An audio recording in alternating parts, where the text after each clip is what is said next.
Hi friends, good morning. आज video को देखने से पहले प्लीज़ लाइक, कमेंट और सब्सक्राइब करिए।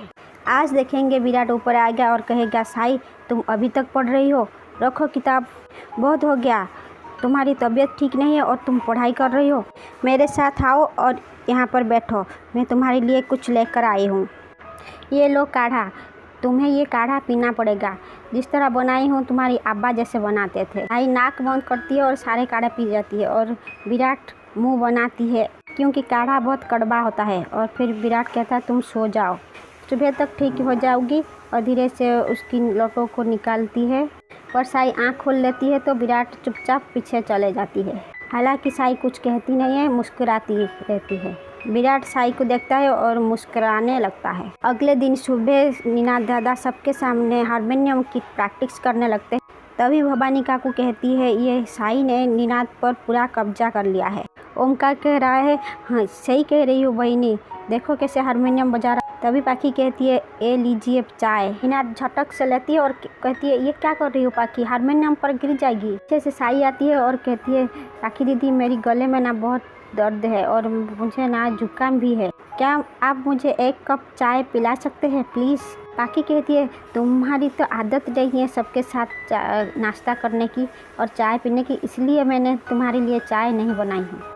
अगर तुम्हें चाय पीने की शौक चढ़ा है ना, ये लो मेरी हिस्से की चाय पी लो। अभी भवानी काकू कहती है, एक से तू तो इस घर में सबसे छुट्टी है, सबको तू अपनी हाथों से चाय पिलाती नहीं है, ऊपर से तू ऑर्डर दे रही है, एक कप चाय तुझे देंगे। साई कहती है, मैंने तो सिर्फ एक कप चाय मांगी, कहकर चली जाती है। तभी निनाद दादा कहते हैं, पाखी तुमने सही नहीं किया, तुम क्यों साई के पीछे पड़ी रहती हो। पाखी कहती है, निनाद मामा आप ये कह रहे हैं, आप तो साई की तरह बोलने लगे हैं, क्योंकि साई ने आपको हारमोनियम गिफ्ट किया इसलिए। वो तो वही करना चाहती थी, एक एक करके सबको गिफ्ट देगी और फिर मेरे अगेंस्ट कर देगी, यही तो उसकी मकसद है। वो धीरे धीरे करके कामयाब भी हो रही है, आप देखिए ना, आप धीरे धीरे करके उसके साइड होने लगे हैं। तभी भवानी काकू कहती है, ऐसा नहीं होगा, ऐसा कभी भी नहीं होगा, वो जो भी करे तू तो मेरी फेवरेट बहू ही रहेगी। पाखी कहती है, सबसे बड़ी बात ये है कि मैं साई के साथ एक छत के नीचे नहीं रह सकती, इसलिए मैं अपनी आई बाबा के घर जाऊंगी और ये महारानी बन के यहाँ रहेगी। सोनाली काकू कहती है, नहीं बेटा, तू इस घर को छोड़कर कहीं भी नहीं जाएगी। भवानी काकू कहती है, अरे ज़रा देखो तो घंटी कौन बजा रहा है।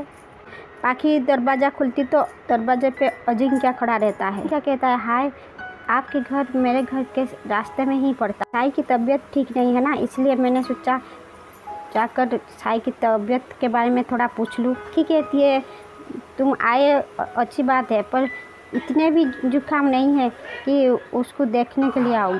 ऐसा भी उसने क्या कह दिया है, तुम उसे मिलने आ गए, मेरी तो कुछ समझ में नहीं आ रहा है। क्या कहता है, मैं उसकी हालचाल सिर्फ पूछने नहीं आई हूँ, और आज उसने क्लास मिस किया ना, वो नोट्स भी मैंने लाई हूँ उसके लिए। आप एक काम कर दीजिएगा, ये नोट्स साई को दे दीजिएगा प्लीज़। भवानी काकू कहती है, वाह बेटा, तुम्हें बहुत चिंता है साई की, और कोई दोस्त नहीं है जो यहाँ पर आ सके, तुम हमेशा चले आते हो। जिंक्या बैग से नोट निकालती है और पाखी को दे देती है साई को देने के लिए। अजिंक्या कहती है, चलो मैं अभी जाती हूँ। पाखी दौड़ के जाती है और कहती है, तुम अभी नहीं जा सकते। कहती है, देखो ना, तुम इतने दूर आई हो और बिना हालचाल पूछे जा रही हो। नहीं, तुम उसकी दोस्त हो ना, हाँ, तुम उसकी हालचाल पूछो और उसकी बेडरूम में जाओ।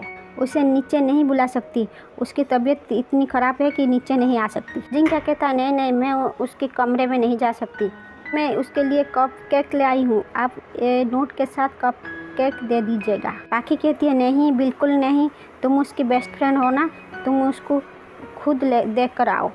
और मैं उसकी कमरे की रास्ता दिखा देती हूँ। पाखी बड़ी चालाकी से वो अजिंक्या को ऊपर भेज देती है। तभी पीछे से भवानी काकू कहती है, ये क्या किया, तुम होश में हो, ये क्या कर रही हो, तुम्हें लगता है कि तुम्हें जो किया वो सही किया, एक अजनबी लड़के को ऊपर भेज दिया। आज तक कभी भी नहीं हुआ है कि बिना बताए कोई भी लड़का उसके कमरे में जाए। कहते हैं, पाखी तुम बिल्कुल गलत किया।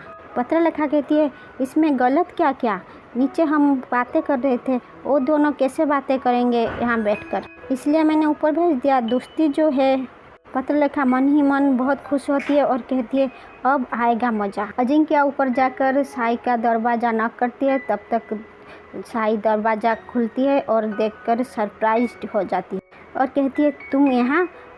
कहती है सॉरी मैंने तुम्हें कॉल नहीं किया, वो नीचे एक लेडी था ना, उसने कहा कि तुम ऊपर जा सकती हो, ये नोट्स और कप केक दे दूँ। साई मन ही मन सोचती है और कहती है ये आई का काम होगा, आई उसे ऊपर भेज सकती है। अब तो विराट सर के आने के टाइम हो गया है, मैं क्या करूं? क्योंकि विराट सर ने जब पहली बार अजिंक्य को देखा था तो बहुत बवाल कर दिया था, अब पता नहीं क्या करेंगे। क्या कहता है साई तुम्हारी इन लॉ तो बहुत कूल है, डिफिकल्ट इन लोग की तरह नहीं है। वो लेडी ने भी ये कहा है कि मैं आराम से तुम्हारे साथ बात कर सकती हूँ, वो चाय नाश्ता ऊपर भेज देगी, है ना? कितने कूल लोग। साई को पता नहीं होता है कि विराट नीचे आ गई है और विराट कहता है आप दोनों की मुंह क्यों उतरे हुए हैं? काकू कहती है साई की तबीयत इतनी भी ख़राब नहीं है, उसकी कॉलेज से एक फ्रेंड आया है उसकी हाल चाल पूछने, इसलिए उसी के बारे में सोच रहे थे। पीछे से पाखी आ जाती है, कहती है अरे विराट आप तो उसे जानते हो, जो पहले भी इस घर में आ चुका है, अजिंक्य नाम है उसका। देखो ना मैं उन दोनों के लिए चाय नाश्ता लेकर जा रही हूँ। है वो उन दोनों कहाँ है? वो तुम्हारी बेडरूम में है। अजिंक्य वो भी मेरे बेडरूम में? उसकी हिम्मत कैसी हुई मेरे बेडरूम में जाने की? किसने कहा उसे मेरे बेडरूम में जाने के लिए? आखी कहती है इतनी हाइपर क्यों हो रही हो?